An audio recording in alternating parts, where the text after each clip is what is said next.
ने बड़े वाले को, बीच वाले बच्चे को जिसका नाम सुनय सेठ था, उसे मोल खरीद के लेके आए।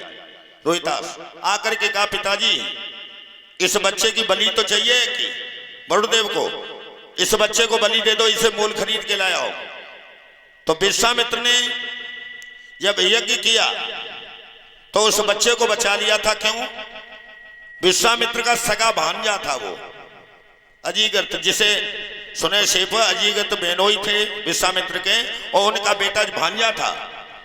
तो अपने भांजे को बचा लिया था। विश्वामित्र ने वेद मंत्रों के द्वारा वरुदेव को खुश कर दिया था।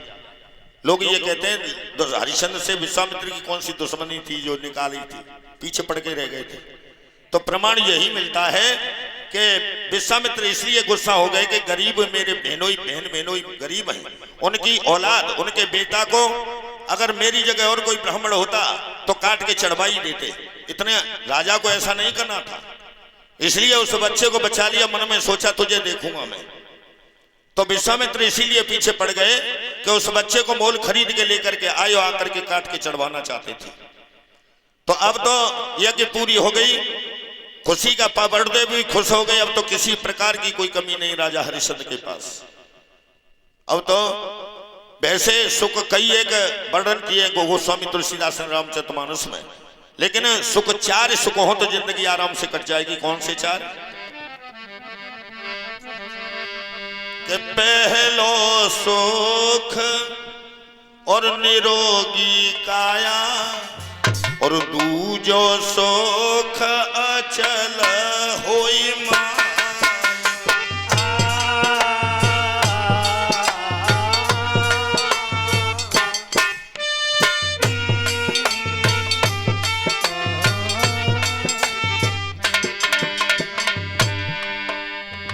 पहलो सुख निरोगी काया, दूजो सुख अचल होए माया।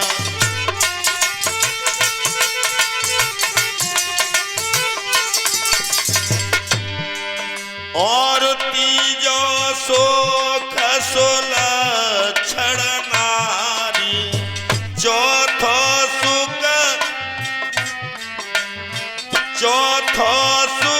सुतया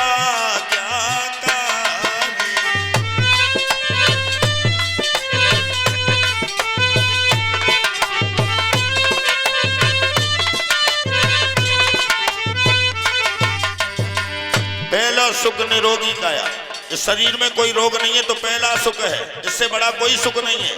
और दूसरा थोड़ा पैसा भी होना चाहिए। और तीसरा सुलक्षण नारी, तुम कमा कमा के मर जाओ, घर लाते ही खत्म, तो समझ लो दुख का अड्डा बच जाएगा, सुख कहाँ रहे। और चौथा सुख सुता क्या कर। तीजो सुख सुलक्षण नारी, हाँ तीजो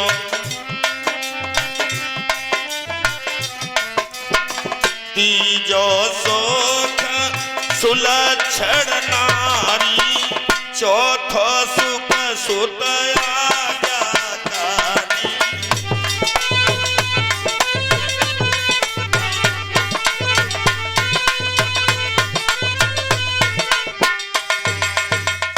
पहलो सुख निरोगी काया, दूजो सुख अचल हो माया, तीजो सुख सुलक्षण नारी, चौथो सुख सुता ज्ञाकारी। पंचम सुख नंगर में बसा, इत्यादि बहुत से सुखों का वर्णन किया। ये 4 हैं तो बाकी के तो मिल ही जाएंगे। 4 सुखों की आवश्यकता है, तो राजा हरिश्चंद्र के पास ये 4 सुख मौजूद है। रानी भी सुलक्षण नारी है, बेटा आज्ञाकारी है। अब तो किसी प्रकार की कोई कमी नहीं, धर्म की दुहाई फिर रही है राजा हरिश्चंद्र की। कथा के प्रिय सज्जनों, इधर देवलोक में एक बार देवराजेंद्र की सभा लगी है और सभा में सभी सभासद बैठे हैं। विश्वामित्र वशिष्ठ दोनों ऋषि बैठे थे। ध्यान एकाग्र करके सभी सुन रहे थे। तो देवराजेंद्र के मन में एक बात आई और सभा से कह दिया, कहा हे सभासदों, हे देवगणों, हे ऋषियों, ये बताओ इस समय सबसे बड़ा दानी पराक्रमी योद्धा राजा कौन है जिसका स्वर्ग में नाम लिया जाए, कीर्तन किया जाए जिसके नाम का। सभा में सन्नाटा सा आ गया, किसी ने कोई जवाब नहीं दिया। जब जवाब नहीं दिया